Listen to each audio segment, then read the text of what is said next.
Welcome to another episode of Progress, Potential, and Possibilities, discussions with fascinating people designing a better tomorrow for all of us. I'm your host, Ira Pastor. Welcome everybody again to another episode of our show, bringing another really awesome guest today involved in creating a better and safer tomorrow for all of us. Today we have the honor of being joined by Dr. Jaime Yassif, who currently serves as Vice President of Global Biological Policy and Programs at the Nuclear Threat Initiative. And there she oversees work to reduce catastrophic biologic risks, strengthen biosecurity and pandemic preparedness, and ultimately drive progress in advancing global health security.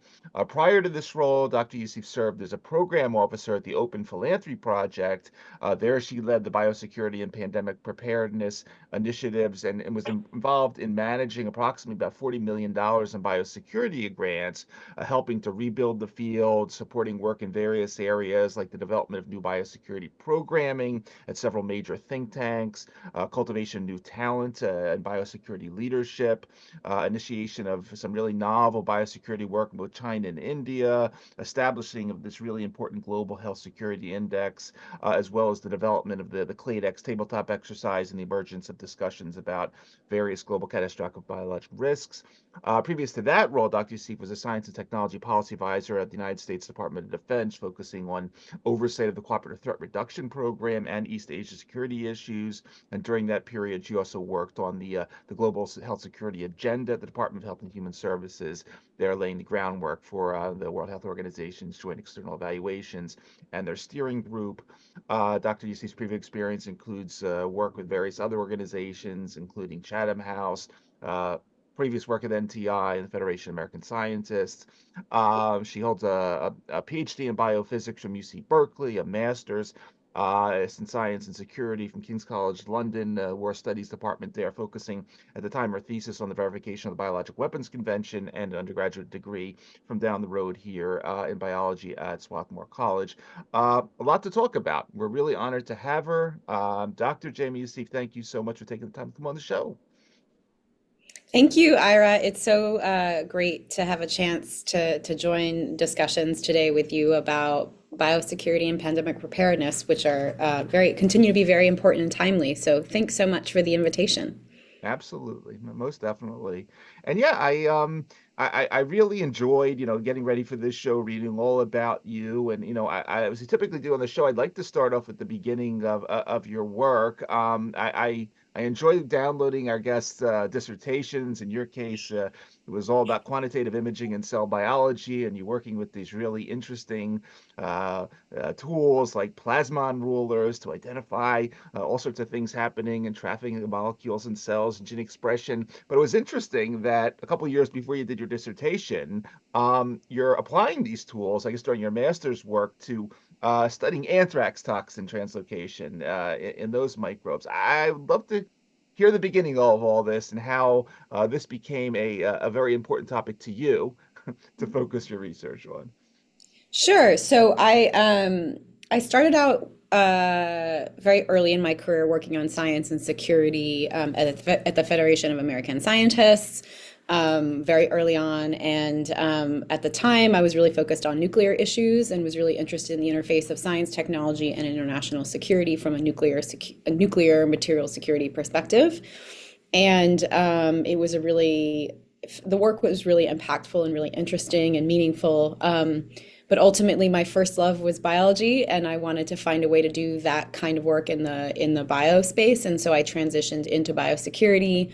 I went back to grad school. I did do some research on anthrax toxin as a research fellow at UC Berkeley, and then I went on to do my PhD there in biophysics, because I really wanted to become a proper practicing scientist that really understands biological systems in depth and how research works and the ins and outs of sort of living systems at various temporal and spatial scales. So it was a really wonderful time at UC Berkeley, gaining my scientific chops. And my plan was always to sort of come out back to the policy world after that, and apply those technical skills to really important, pressing questions that are relevant for national and global security. Mhm. And the development of some of these tools, and we'll be getting into sort of this topic a little later on. When we get into some of the dual use stuff, in terms of microbial forensics that you're involved in, I think is extremely pertinent as well. And I'm going to look forward to talking about that topic as we get further into the global catastrophic risk prevention.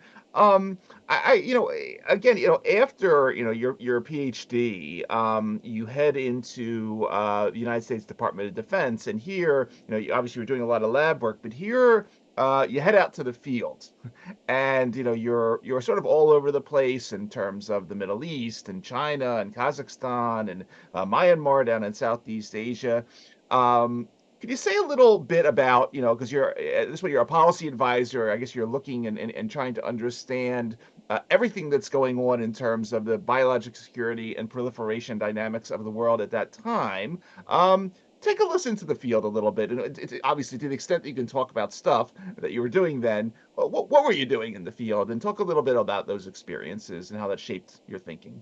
Sure. So the pathway into government from the lab into policy work at the Department of Defense was a AAAS Science and Technology Policy Fellowship. So the American Association for the Advancement of Science is really committed to bringing scientific expertise into the halls of policymaking, and I had an opportunity to use that vehicle to come and work at the Department of Defense. The program I worked on for most of my time there was the Cooperative Threat Reduction Program, Yep. and so that is a program where the U.S. government funds capacity building with partner countries around the world to strengthen their capacity to prevent, detect, and respond to biological events. And so my role within that very large bureaucracy was to help administer this very large US government program that's meant to help partner countries have better capacity, better biosecurity, better lab safety and security, better capacity to detect pathogens when they arise, better capacity to respond. And so the reason, so a lot of the time I was just sort of sitting at my desk in Washington, D.C. at the Department of Defense, sort of like as part of a team that was engaged in oversight and management of those programs.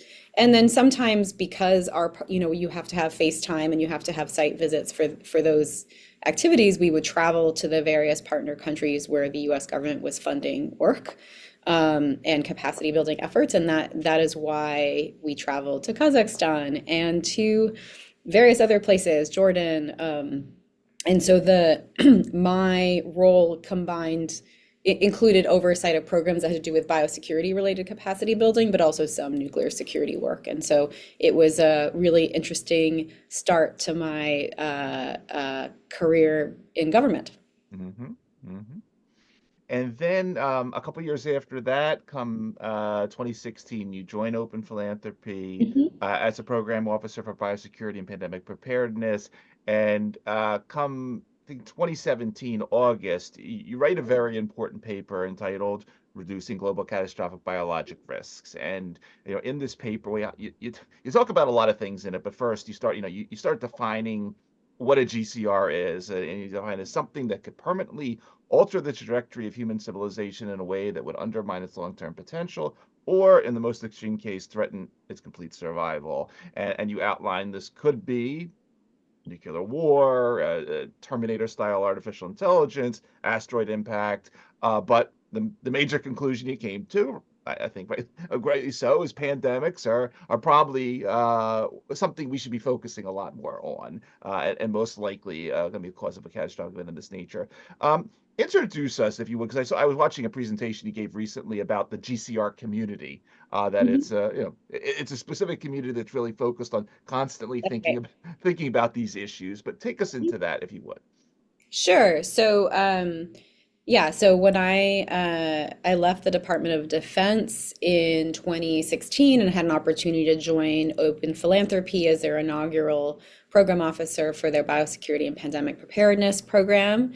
And first of all, I was just so delighted that Open Philanthropy decided to prioritize grant making in that area among its portfolio of work because it has, at that point, the biosecurity field, meaning the outside of government, was really on life support. There was very little funding to NGOs working in the field, and so their joining the field was really game changing, and they really brought the field back to life. And so I was so excited to see that was happening, and really felt privileged to have the opportunity to step into that role and help them think about where they can make the most impact with their grant making.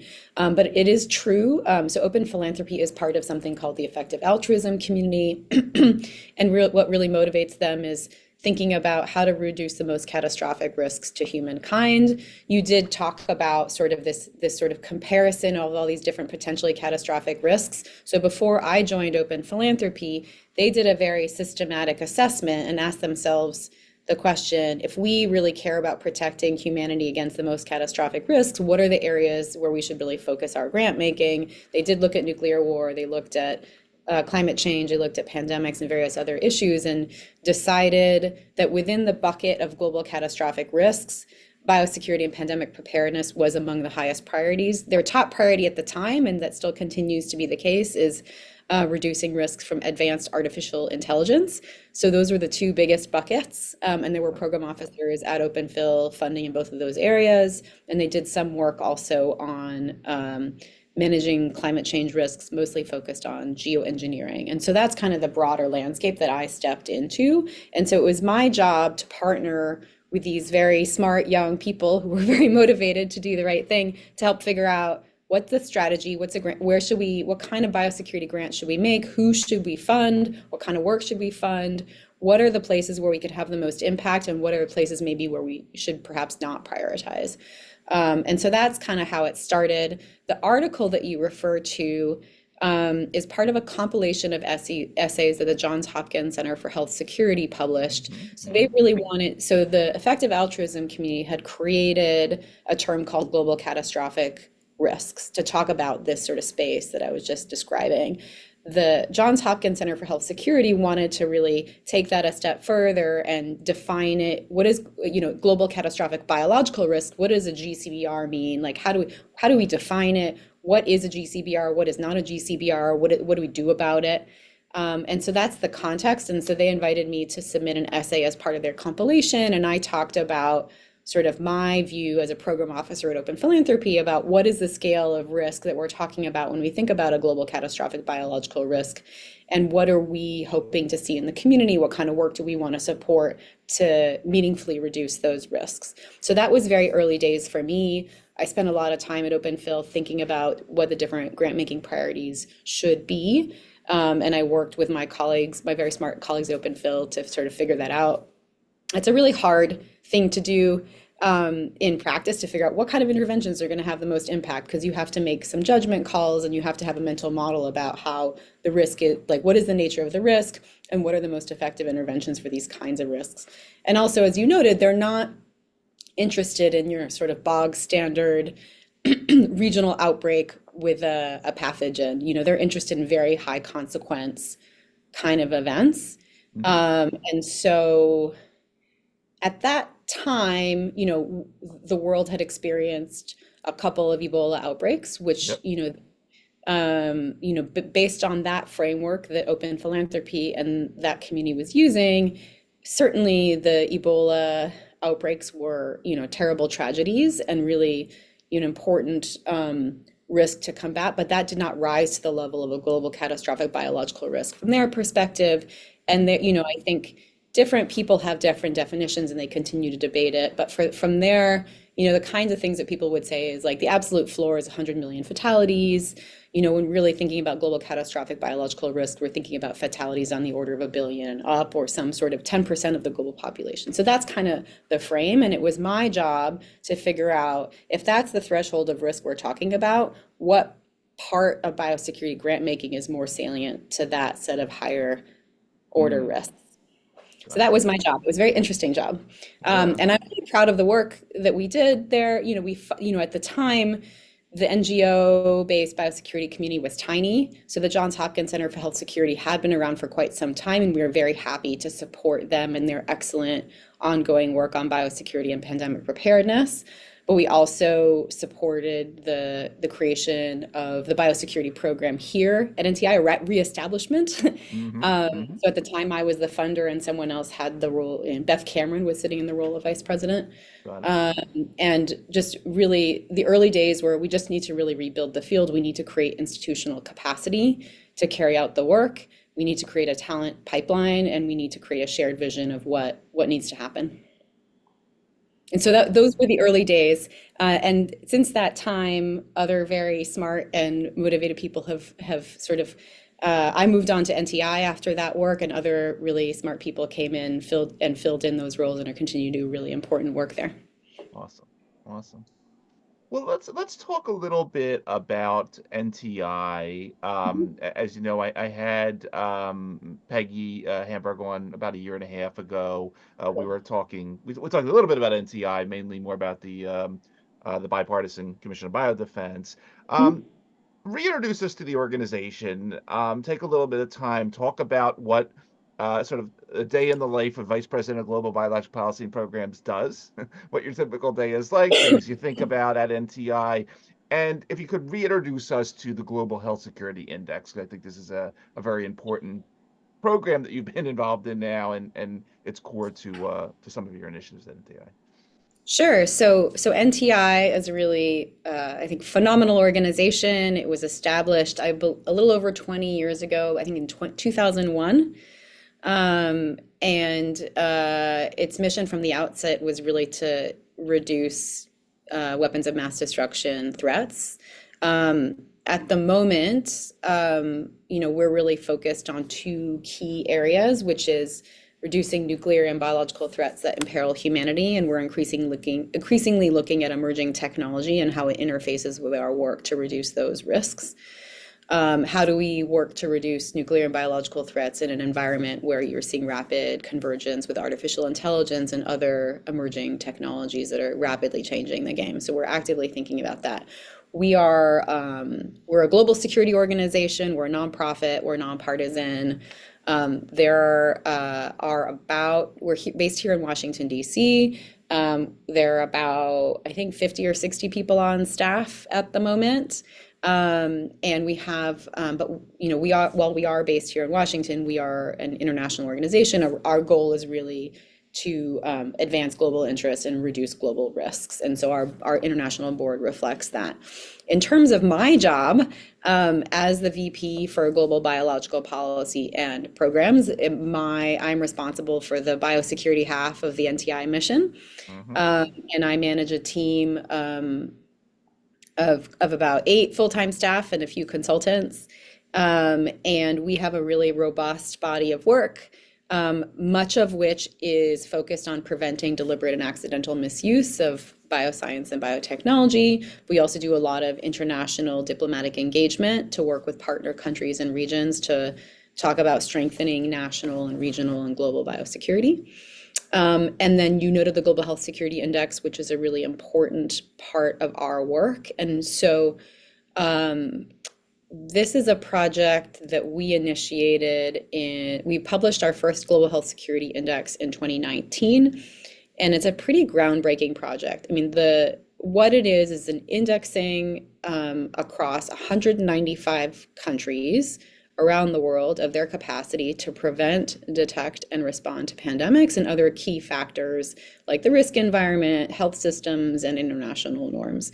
The reason that we thought it was really important to do this is there had been no, and there still isn't, a sort of globally comprehensive indexing of those capabilities across all those countries that can be repeated, that is like basically as objective as possible and as sort of calibrated to sort of have to this. If you get a if you get a certain score in one country, it's kind of meant to be the same, mean the same thing in another country. It's meant to be sort of calibrated and scientific and measured, and it's like achievable to sort of generate an updated version of the index every few years. And so we published our second Global Health Security Index in 2021, and we're currently working on fundraising for the third. We have a few goals with the Global Health Security Index. I mean, fundamentally, the core underlying goal is to accelerate progress in building capacity in countries around the world to prevent, detect, and respond to pandemics. And as we saw in COVID, we have our work cut out for us. We're nowhere near where we need to be. In the most recent Global Health Security Index, you see that across 195 countries, the average score is 38, just on what is like 38.4 out of 100, which is a failing grade, which means that most countries have significant gaps, and there's no country that doesn't have gaps. So it's really it's meant to be it's meant to map strengths and weaknesses in different countries' capacities, so we can figure out where we can make investments to maximize risk reduction impact. So it's meant to serve a few purposes. One is to help individual national governments find their gaps. What are they good at? Where they have weaknesses, so they can make informed decisions about where to invest resources to get better prepared for the next pandemic. It's also meant to inform external donors that are trying to fund third parties, figure out where their investments can have maximum impact, where they can address the greatest gaps. It's meant to create also, I think, political incentives to do that. Through transparency, you have accountability, and I think that's important. And finally, it's meant to create a global standard, so a shared vision of what we're hoping all countries around the world will have in place if they're truly prepared. So it's something we're really proud of. It is designed to not be a heavy lift on countries, so we collect all the data for the index are from publicly available resources, which is part of the reason it's scalable. And we work in partnership. So the first two indices were done in partnership with the Johns Hopkins Center for Health Security and Economist Impact.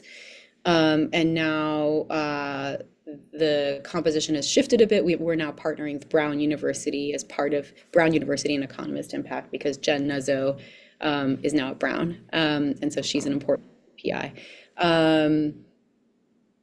We think, I guess one other thing I'll say about it is, if you look at how countries performed during the COVID pandemic, meaning what were the excess deaths that we saw from COVID on top of what you would have seen in a baseline, that the capacity really mattered, that the capacities that the Global Health Security Index measured did matter for effectiveness of response, and that in most cases, the countries that were most prepared, as measured by the index and also the WHO JEE, performed best. Not all of them. The United States was an outlier, but most countries that were shown to be better prepared based on the capacities that were measured in these tools did perform better.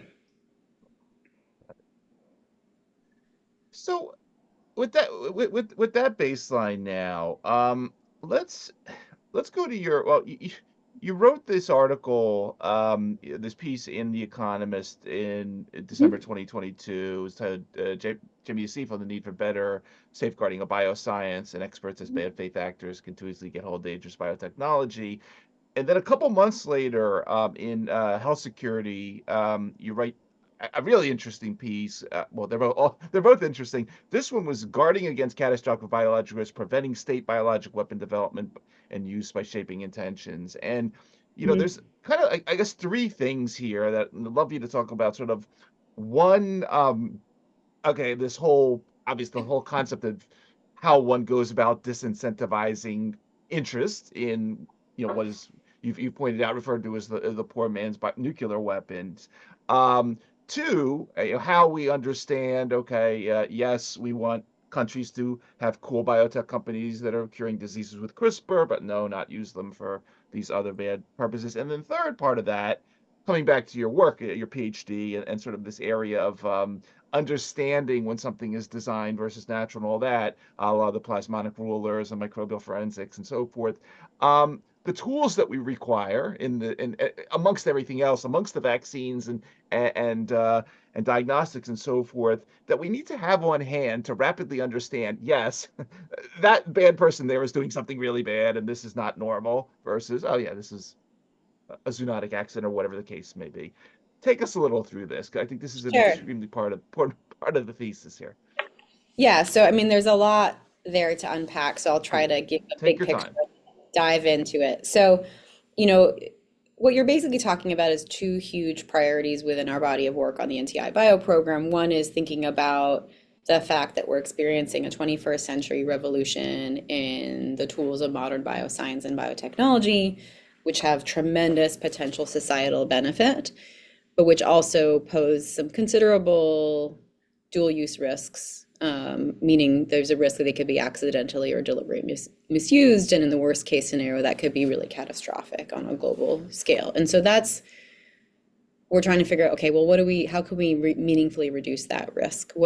How do we reduce emerging biological risks associated with rapid advances in science and technology, especially as it lowers the barriers to access for engineering living systems to more and more people over time, by design, right?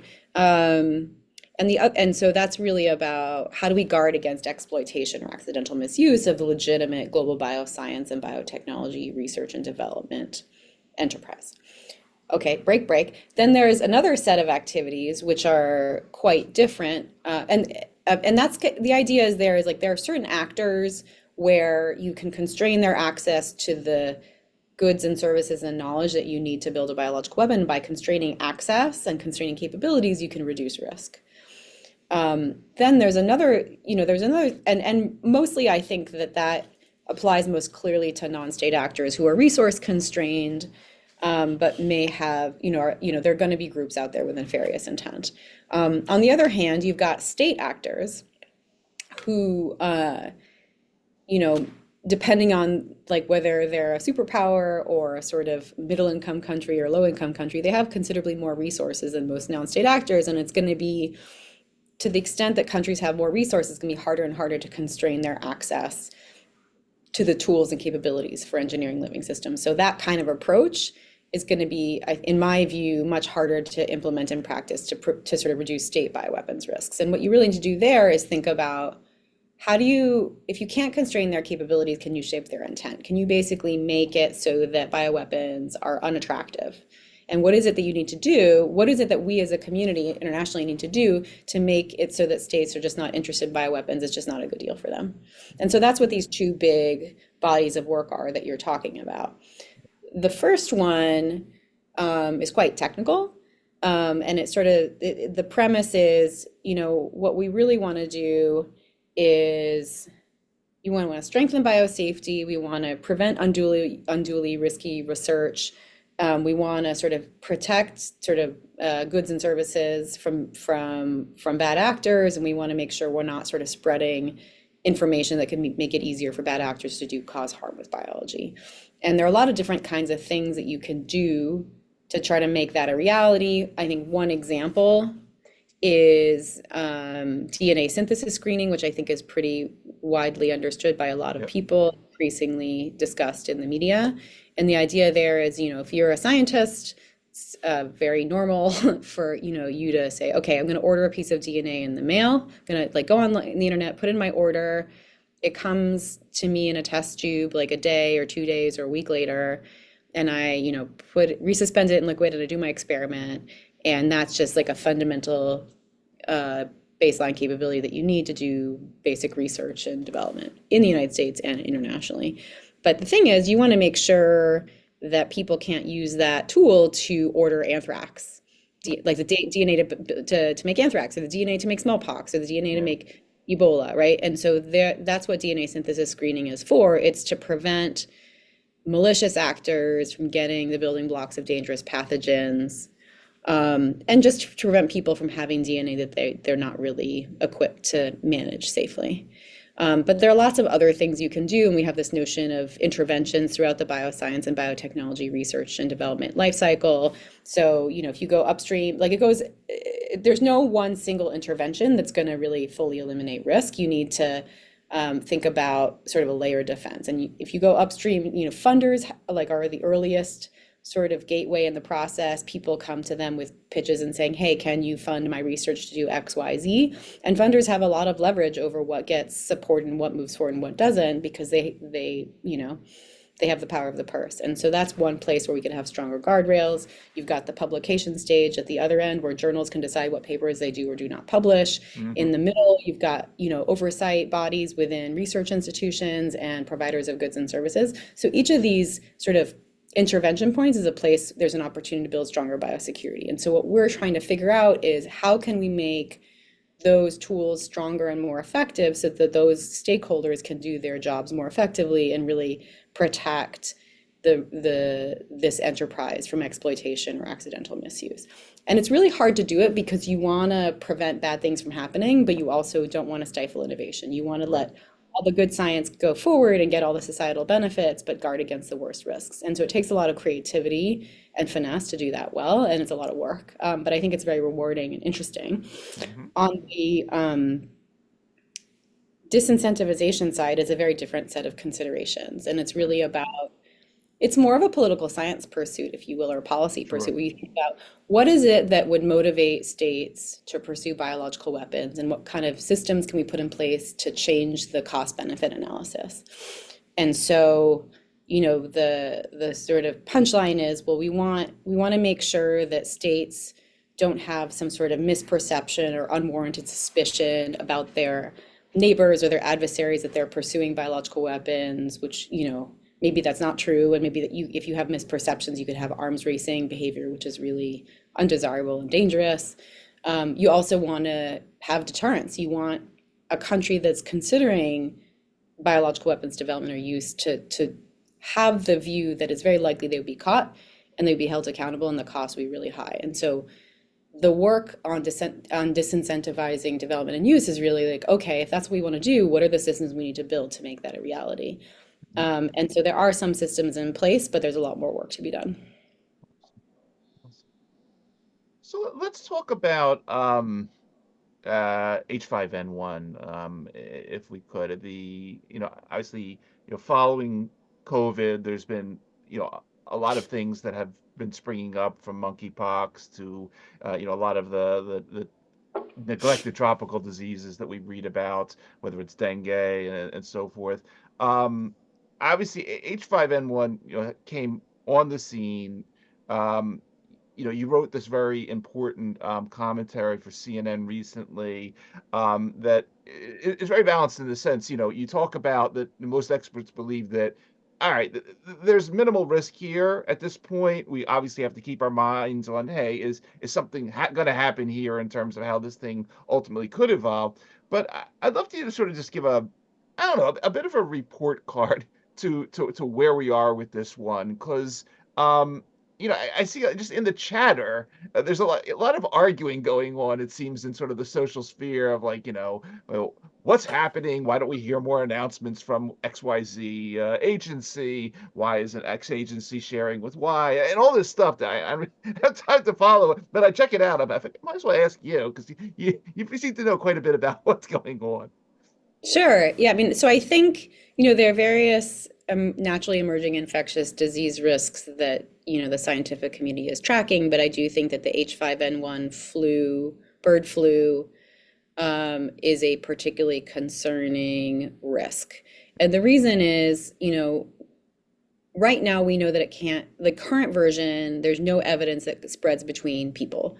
But it has spread to individual people from birds in the past, and the documented case fatality rate is approximately 50%. So that's very deadly. And so heaven forbid a virus that has such a high case fatality rate evolves genetically and begins to be able to spread between people in the way that flu can, which is very rapidly.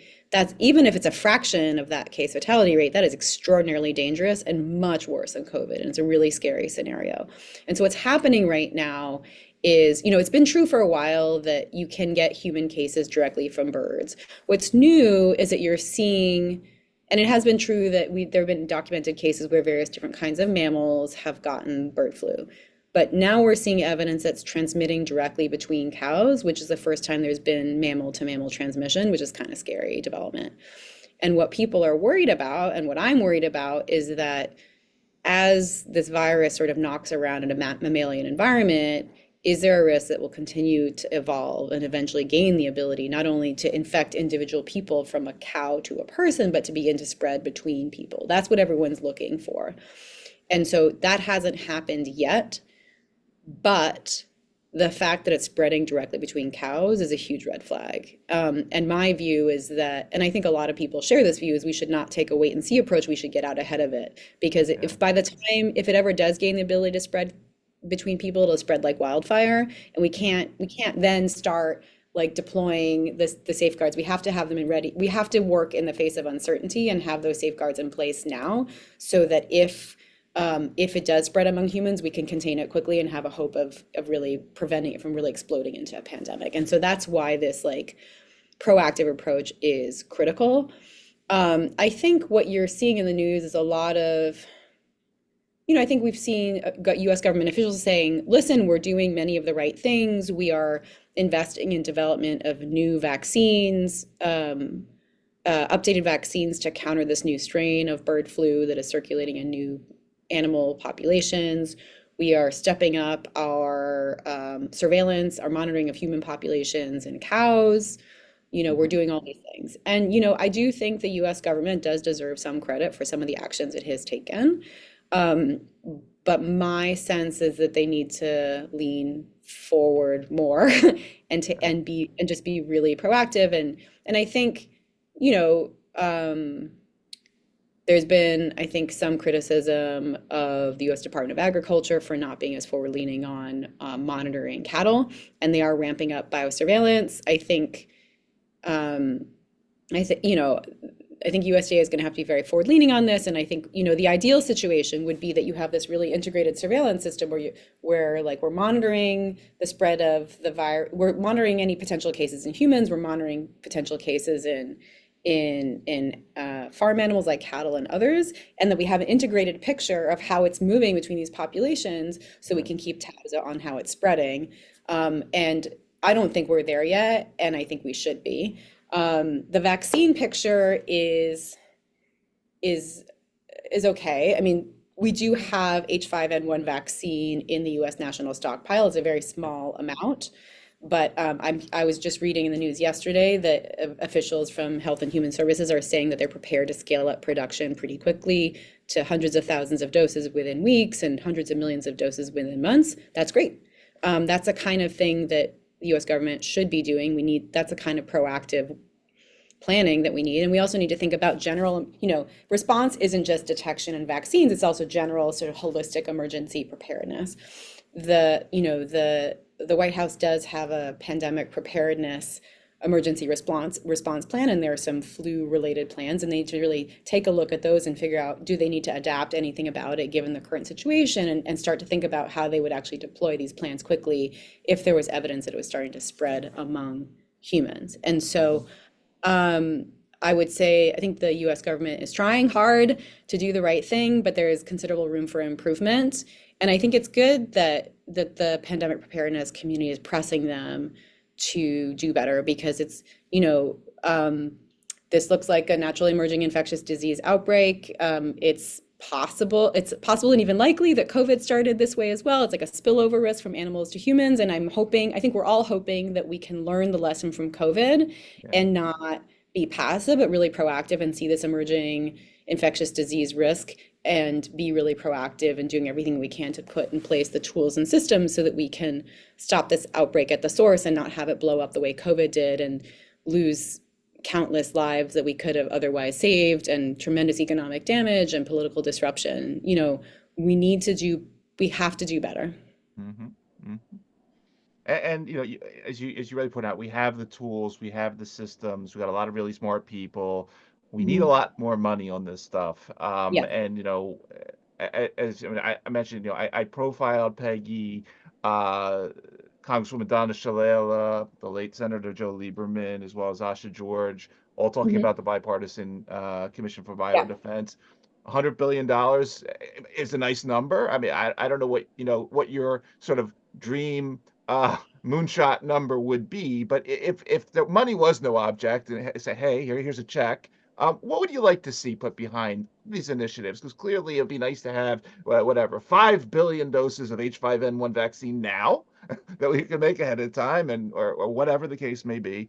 Walk us through some of your thoughts on sort of your dream sort of moonshot budget, and what would you like to see for something sure. like the Peanut Project. Yeah, and I think I'd like to start by saying that it's very clear that the funding levels for pandemic preparedness, both domestically and internationally, are nowhere near where they need to be.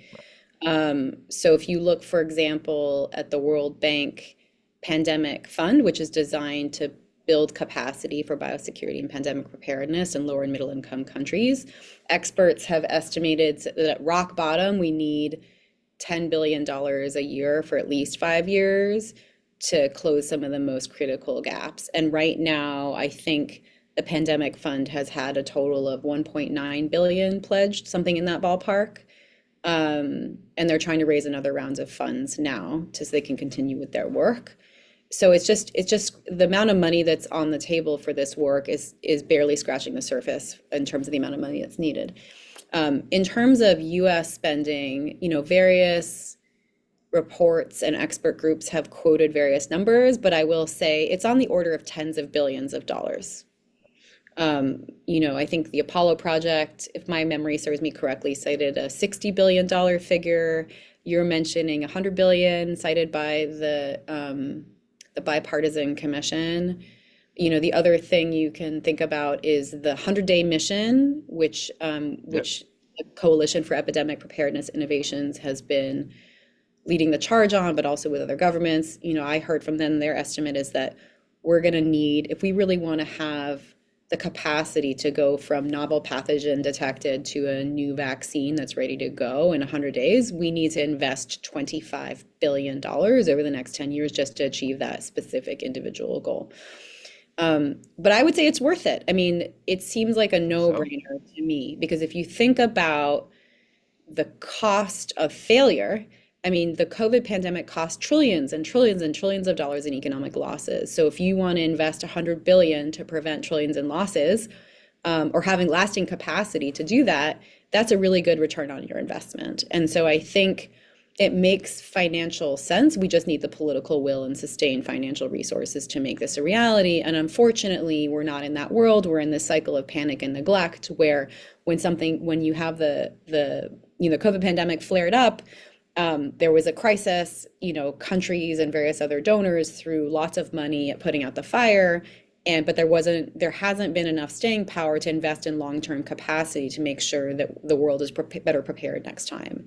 And that just doesn't make sense to me at all. One fact you can look at, like a data point from our Global Health Security Index is that the vast majority of countries have not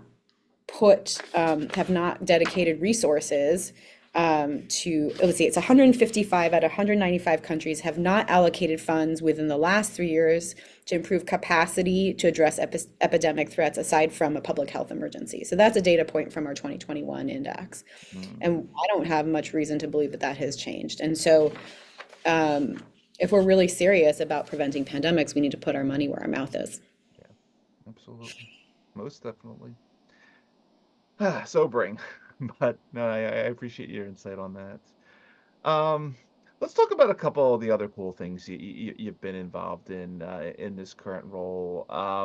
The report, Convergence of Artificial Intelligence and Life Sciences, Safeguarding Technology, Rethinking Governance, and Preventing Catastrophe.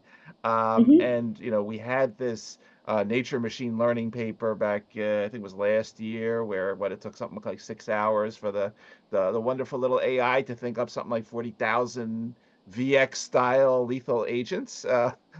That would do nasty things for us. And again, think about this world of dual use. I interview a lot of AI healthcare companies on this show that are using AI to make the next best cancer drugs or Alzheimer's drugs or whatever the case may be. Talk about this report, if you would, and some of the things that I'm sure you stay up late thinking about a lot of stuff, but the things that concern you in terms of AI and this dual use problem.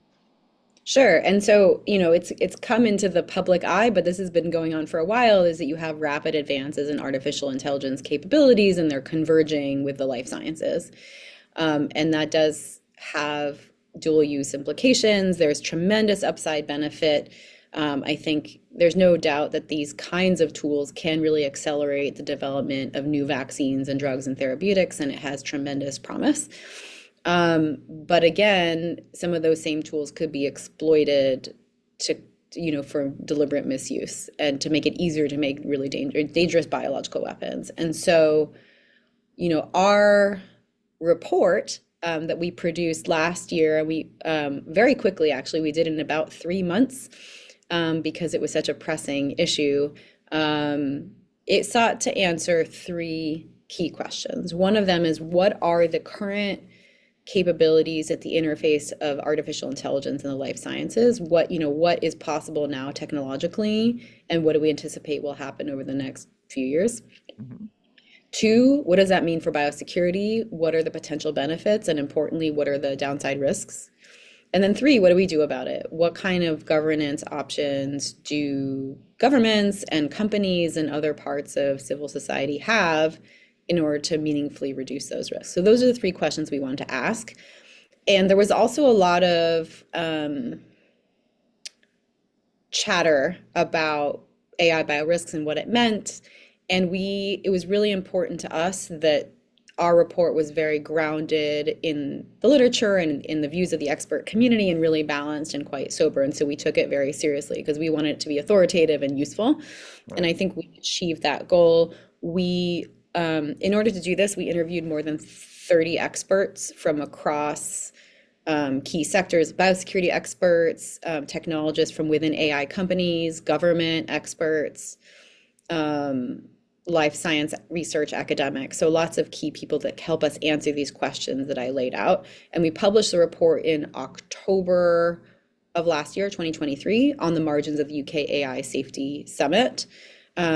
We believe that our report was quite influential. We know that the UK government released a discussion paper in advance of the AI Safety Summit that cited our report 6 times, even before it was published. And we also shared an advance copy of our report with the White House. And we believe that the contents of our report also helped shape the executive order on safeguarding AI that the Biden administration published. So we're quite proud of that. The recommendations coming out of the report let me back up for a second. So I think in terms of the kinds of AI capabilities, you can think about it as in 3 buckets. So one of them is basically in the bucket of large language models. And so that's probably going to be most familiar to most folks. And so ChatGPT is an example of something that can be created from a large language model. So it's for example, you can give it a sentence and it can complete the sentence, right? That's an example of what LLMs do. There are bio-design tools, which are more specific to the life sciences. The most advanced of those can design new kinds of proteins, which are important biological molecules that are, important for living systems. And then the third bucket is automation of science. There's this idea that there's all this super laborious, human-driven research process that happens in labs, and that increasing with robotics and AI, you can automate more and more of the hypothesis development, the experimental design, the data collection and analysis, and even paper writing. So these are the 3 areas. We are sort of like, there's a lot of different conclusions I could share, but I would say like the implications of large language models are that, perhaps, as in other fields, large language models can help non-experts get up to speed quickly on a new topic that they don't know a lot about, and that includes on the life science literature. And so that can help more people get into the tent and like learn how to do some basic biology. I think most people in the community don't think that that on its own is super risky, and that it's, in terms of like changing the risk landscape. And then like a bigger risk at the moment is the second category of biodesign tools.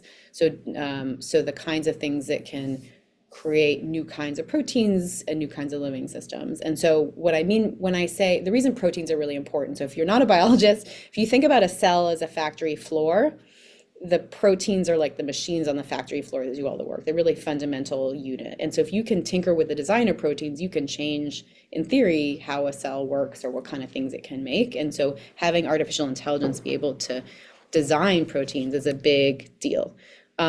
The reason it matters for biosecurity is because, we're not there yet, but I think if we look on the horizon in the not too distant future, it's possible that if they become more advanced, it could make it possible for more advanced scientists to design novel biological systems, including ones that could be more dangerous than natural pathogens, for example. And so that's something we're watching for. So those are the kinds of findings. And then in terms of recommendations, we had a few. Our top recommendation is creating an international AI bioforum. So there's been a lot of work in individual companies and within the US government, with the UK government, to think about safeguards, but there's no real international integrated effort that kind of pulls it all together and incorporates the perspectives and activities of other countries and really creates a more holistic strategic approach that pulls together all these different threads. And so that was our top recommendation from the report. And right now we are actually working to establish such an international AI bioforum. We've convened a couple of virtual meetings to talk about the scope. And we're working really, I think, diligently to make this a reality. And we think it would be very valuable and impactful. We had our first virtual meeting of the forum in early April, and it was the first time we convened a global group of experts on this topic that included folks from China, from South Asia, from Latin America, from the United States and Europe. The most diverse international group I've seen coming together talking about meaningful steps we can take to safeguard AI bio capabilities. Very cool. Very cool.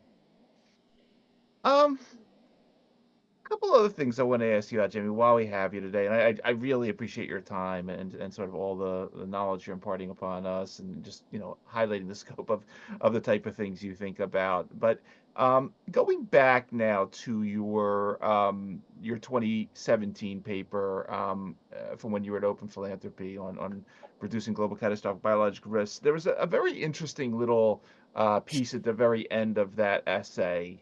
It basically you said a high fatality event, and you were pointing out a high fatality event was defined as 100 million deaths or more, may not be necessary to cause a global catastrophic biologic risk.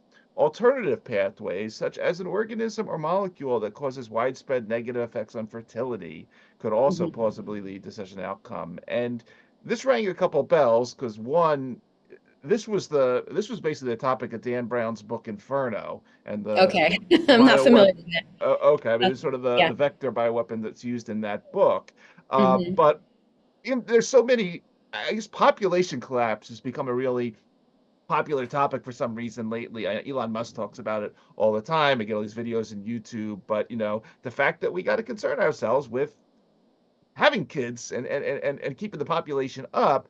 I thought this was fascinating. It just stuck out to me and was like, wow, we think so much about the doomsday Ebola, smallpox, whatever chimeras and all that stuff, but this is one that's like, I've heard about this. Well, I've heard about this fictionally before, but is this a worry that is this something that I don't know if it's discussed a lot, or was this just like, no, that's probably very low. It comes underneath, asteroid impact or something, and we're not going to worry about that too much right now. So, what I'll say about that specific piece in that article is at the time, my job at Open Phil was really to engage in outside the box thinking and really think as expansively as possible about what are all the paths to catastrophic biological risk. And we wanted to make sure that we didn't have blind spots. And so we wanted to think in a very open-minded way about what all the different risks could be. So I would say Um, I don't know how big of a risk that is. I mean, I think conceptually it's plausible. Um, and I'm not currently aware of any specific agent that could cause that kind of harm. But Right. that doesn't mean that that couldn't happen in the future when sort of our ability to manipulate living systems continues to evolve and it gets easier to do more sophisticated things. So conceptually, it's possible. It's not something I think about most of the time, but at the Got it. time when I was at Open Phil, my job was to think about catastrophic risks and all the different potential sources, including ones that are much more speculative and uncertain. Got it. Now, the other bell it rang is because a couple months ago I had Dr. Jacobs Young on from USDA, and Mhm. she was profiling the NBAF, the National Bio and Agro Defense Facility, and it got me thinking, obviously, about the whole ag side, Terminator genes, and all that stuff, and hey, we need our food, and we need food that reproduces, and all that bit. So, anyway, it got me thinking. But no, again, I think it points to sort of the wide spectrum of stuff that you do have to consider this, and I hope it doesn't keep you up too late at night thinking about all these issues, but it's very impressive. Jimmy, what else is happening that we should know about in terms of either your role at NTI, other public facing things that are happening for 2024 in terms of conferences and talks and other initiatives that you're going to be involved in from a public facing perspective that we should know about? Sure, I would say so. There's one thing that's a very big deal, which is that we launched a new organization in February at the Munich Security Conference called IBIS, the Okay. International Security and Biosafety Initiative for Science. And the reason we created IBIS, so we've been incubating it at NTI for a few years, and we've finally launched it. We have an executive director who's spectacular, Piers Millett. We've raised several $1 million to create a multi-year runway to support their efforts, and we are handing over the common mechanism for DNA synthesis screening, which will be the first product that IBIS offers to the international Hmm. community as a way to reduce risk, with the expectation that IBIS will take on other projects over time and expand their scope of activities. The mission of IBIS is to work with global partners to strengthen biosecurity norms internationally and to develop practical and innovative tools to uphold them. And the ultimate goal is to guard against deliberate or accidental misuse that could otherwise of the life sciences that could otherwise really cause a global catastrophe. So that's their mission. So it's a very broad mission, but the DNA synthesis screening is the first step as part of that bigger picture. Um, we think that this organization is really important and that it fills a gap because prior to us, and IBIS is an independent, non-governmental organization, Okay. um, small and agile, budget of a few $1 million a year. So it's pretty small and scrappy. It's meant to be, agile and take risks and try new stuff out and try to find new, like really practical solutions to some of the biotech risks that I was talking about earlier. Um, and prior to us launching IBIS, there was no single organization in the world that had an international scope that was really had its top priority of safeguarding the life sciences against deliberate or accidental misuse and protecting against emerging biological risks. Both the World Health Organization is doing some really important work in this space. So their science division has published new global guidelines for governance and oversight of dual use research, which is fantastic. Hmm. And the Biological Weapons Convention, of course, upholds the norm against misuse, deliberate misuse, and those are really important and valuable things that different parts of the UN system are engaged in. But we felt that IBIS, we needed an organization that was just focused full-time, top priority is biotech governance and safeguarding the tools of modern bioscience and biotechnology. And we are very proud of that work, and we anticipate continuing to support IBIS any way we can to make sure it succeeds and is really effective over time. And we're really excited to see peers take the helm. Outstanding. Outstanding. And yeah, and we will I appreciate bringing that up, and I will include that as an important link in in the show notes, so everyone can check out not just you and NTI, but IBIS as well. Um, really awesome work, Jamie. I could keep talking to you for for another hour. I got a bunch of other ideas, but I realize you have more important things to do. But again, I really appreciate you sort of giving us the lay of the land of what you've been up to, and how you continue to champion these programs that really protect all of us from these events. And I really wishing you the best with it. I was wondering, I want the sky to open up and drop that $100 billion or whatever into your lap, so you can That's exercise, one way it so you can can happen, I execute on all suppose. these fronts. But hopefully, we can help you spread the word and help progress on that front as well. So really great stuff.